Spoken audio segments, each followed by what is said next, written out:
Robert Spencer here for Jihad Watch, a program of the David Horowitz Freedom Center and the Center for Security Policy, with some important information about the shadowy and powerful organization known as the Muslim Brotherhood, an organization that many, oddly enough, think is our best hope against terrorism.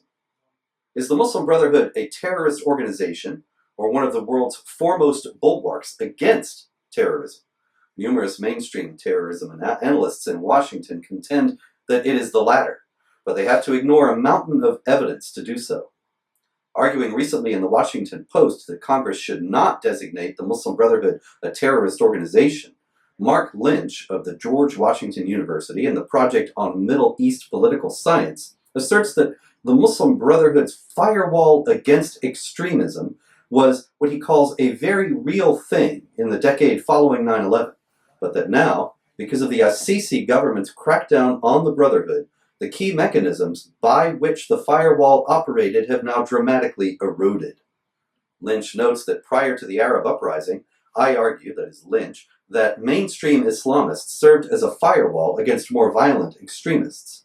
This was because, he said, the Brotherhood publicly articulated an ideology of nonviolence and democratic participation. It competed with Al-Qaeda for recruits and for public influence, and kept its members tightly embedded within its institutional structures. The Brotherhood could compete, he said, with Al-Qaeda and other extreme groups in ways that liberals and state elites could not. Now, apparently, Lynch is unaware that the founders of Al-Qaeda, Abdullah Azzam and Osama bin Laden, as well as its current leader, Ayman al-Zawahiri, were all members of or trained by the Muslim Brotherhood. Even more importantly, in building his case that the Muslim Brotherhood is a competitor to and bulwark against Al-Qaeda and other jihad terror groups, Lynch ignores the fact that the Muslim Brotherhood and Al-Qaeda have exactly the same goal. In his 2002 letter to the American people, Osama bin Laden wrote, "The first thing that we are calling you to is Islam," and criticizes the U.S. for not conforming to Islamic law. He wrote, "You are the nation who, rather than by ruling by the Sharia of Allah and its constitution and laws, choose to invent your own laws as you will and desire. You separate religion from your policies, contradicting the pure nature which affirms absolute authority to the Lord and your Creator." Now, the Muslim Brotherhood shares that goal of replacing democratic rule with Sharia, as even CNN acknowledged in 2013 when it wrote, "The Muslim Brotherhood is a religious and political group founded on the belief that Islam is not simply a religion, but a way of life.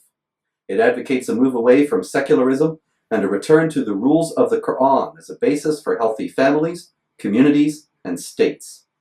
The key difference between the Muslim Brotherhood and Al-Qaeda and other jihad groups is that the Brotherhood works through the democratic process in order to undermine that process and ultimately destroy it, while the jihadis violently attack the installations of democratic governments in order to weaken and ultimately destroy them. For Lynch and other Washington policy analysts, this is an all-important distinction, but in reality, it is a distinction without a difference. The Brotherhood and the jihad groups are two sides of the same coin, working for the same goal via different means. What's more, the assertion that the Brotherhood eschews violence isn't even accurate. Lynch claims that I quote, "despite post-coup propaganda and arrests by the Egyptian regime, there is very little to substantiate the charge that the Brotherhood behaved like a terrorist organization during Egypt's transition or embraced violence either ideologically or strategically." But reality again explodes Beltway fantasy. Egypt's El Nadim Center for Rehabilitation of Victims of Violence documented 359 cases of torture by the Muslim Brotherhood regime during its 1 year in power. By way of comparison, this was 10 times more than the number of cases documented annually during the notoriously brutal regime of Hosni Mubarak. In light of the Brotherhood's willingness to engage in violence to further its ends, and the Sharia goal it shares with violent jihad organizations, Mark Lynch's recommendation that the U.S. work to strengthen the Brotherhood as a bulwark against Al-Qaeda is the height of folly. It would be tantamount to aiding Mussolini in order to defeat Hitler, or electing Hillary Clinton in order to roll back the policies of Barack Obama. By contrast, the Muslim Brotherhood Terrorist Designation Act is more realistic, quotes testimony from former FBI Director Robert Mueller, who stated that the elements of the Muslim Brotherhood, both here and overseas, have supported terrorism. Supporters of terrorism richly deserve the terrorism designation. Mainstream analysts such as Mark Lynch have led the U.S. into numerous policy blind alleys and need to be decisively rejected now. I'm Robert Spencer.